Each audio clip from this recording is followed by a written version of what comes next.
On a tous un cerveau incroyable, c'est vrai, mais il a aussi ses petits défauts. Parfois, il nous joue des tours, il nous fait croire qu'on maîtrise un sujet alors qu'en fait, on est complètement dans le brouillard. Alors comment on fait pour ne plus tomber dans ces pièges? Eh bien, on va voir qu'il existe un plan, une méthode structurée pour déjouer notre propre cerveau et y voir beaucoup plus clair. Alors, voilà le programme. On va commencer par l'illusion de savoir, c'est le problème de base. Ensuite, on verra pourquoi ça arrive avec les deux vitesses du cerveau. Puis, on passera à la solution, un plan pour mieux penser. On va le décortiquer, le mettre à l'épreuve, et tout ça nous mènera au but final, le pouvoir de la métacognition. Allez, on attaque direct avec la première partie, l'illusion de savoir.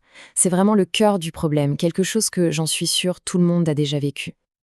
Voilà la question. Ça parle à tout le monde, non? On relit ses notes une fois, deux fois, et on se dit « c'est bon, j'ai compris, c'est limpide ». Et puis, le jour de l'interro, ou même juste pour en parler, paf, le trou noir, plus rien. C'est super frustrant, bien sûr, mais c'est surtout un indice. Un indice que notre cerveau nous a un peu berné.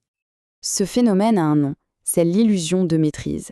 Et là, il y a une idée super importante à comprendre, la différence entre reconnaître et savoir. Quand on relit un cours passivement, le contenu devient familier, et notre cerveau, qui est un peu paresseux et adore les raccourcis, se dit « Ah, c'est familier, donc je sais ». Sauf que non. Reconnaître une info qu'on l'a juste devant soi, ce n'est pas du tout la même chose que de pouvoir la retrouver dans sa tête et s'en servir, sans aide. Ok, mais alors, pourquoi on tombe si facilement dans ce panneau? Pour piger ça, il faut aller voir un peu comment ça marche à l'intérieur. Un peu comme si on soulevait le capot de notre cerveau. En gros, c'est comme si notre cerveau avait deux modes de fonctionnement. Il y a le système 1, c'est le pilote automatique, super rapide, intuitif, il ne demande aucun effort. C'est lui qui fait reconnaître un ami dans la rue ou qui répond 4 à 2 plus 2. Et puis il y a le système 2, là c'est le mode manuel. Il est lent, il est logique et il demande de la concentration.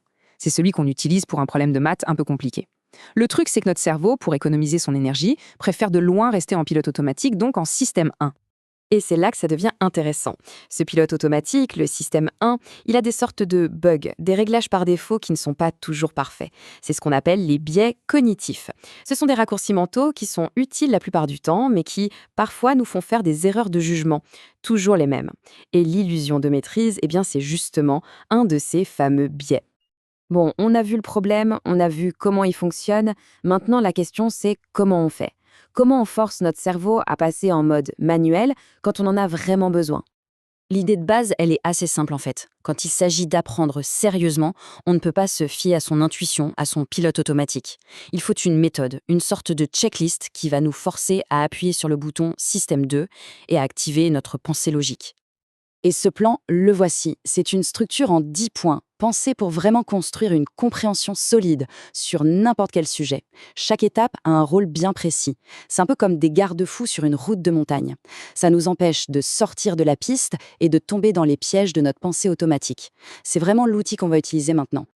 Maintenant, décortiquons ce plan. Comment est-ce que ça marche concrètement? On va zoomer sur quelques étapes pour voir comment elles ont été pensées exprès pour contrer les biais cognitifs les plus courants.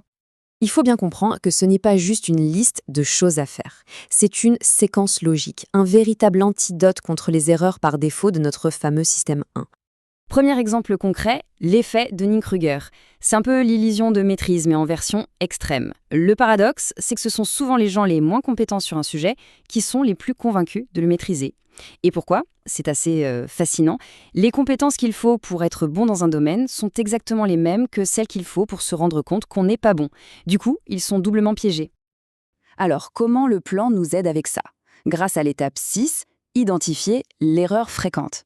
En nous forçant à chercher activement l'erreur typique, celle que tout le monde fait, on est obligé de se poser la question « Et moi, est-ce que je la fais aussi ?» C'est une astuce super efficace pour court-circuiter cet excès de confiance et pour en quelque sorte récalibrer son propre niveau.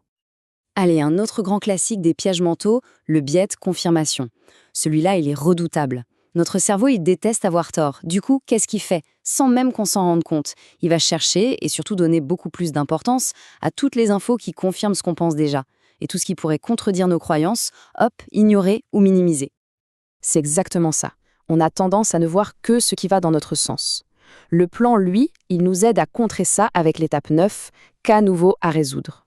En nous obligeant à appliquer une idée à un contexte totalement nouveau, ça nous sort de notre zone de confort. On ne peut plus se reposer sur ces vieilles certitudes. C'est un excellent test pour vérifier si nos connaissances sont solides. Ok, assez de théorie. Maintenant, on passe à la pratique. On va mettre le plan à l'épreuve en direct avec un exemple tout neuf. On va donc utiliser notre plan pour construire une petite explication sur un autre biais très connu, le biais d'ancrage. Le biais d'ancrage, c'est très simple à comprendre.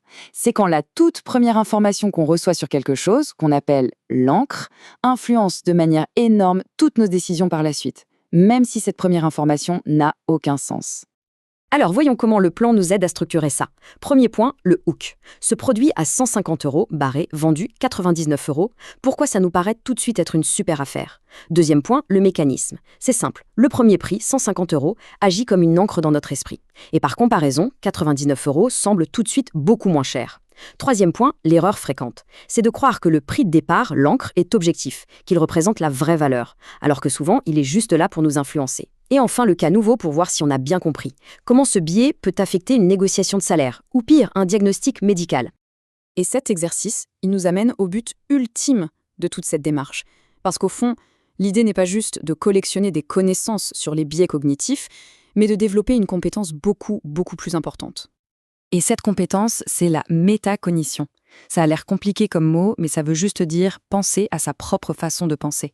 C'est cette capacité à prendre du recul sur soi-même, à observer son propre esprit en action, à se dire « tiens, là c'est mon pilote automatique qui parle » et à décider consciemment d'enclencher le mode manuel, le système 2.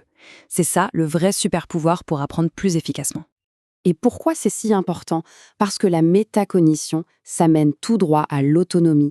Quand on développe cette capacité, on n'a plus besoin qu'on nous tienne la main. On devient capable de choisir la bonne méthode pour apprendre, de vérifier si on a vraiment compris et surtout d'être honnête avec soi-même sur ce qu'on sait et ce qu'on ne sait pas encore. Alors, pour finir, une petite question pour mettre tout ça en pratique. Si on devait réfléchir à un sujet qu'on pense bien maîtriser, quelle serait la première illusion de savoir qu'on pourrait essayer de démasquer? Quelle est cette certitude qui est peut-être juste basée sur de la familiarité et pas sur une vraie compétence? C'est un bon défi à se lancer, dès aujourd'hui.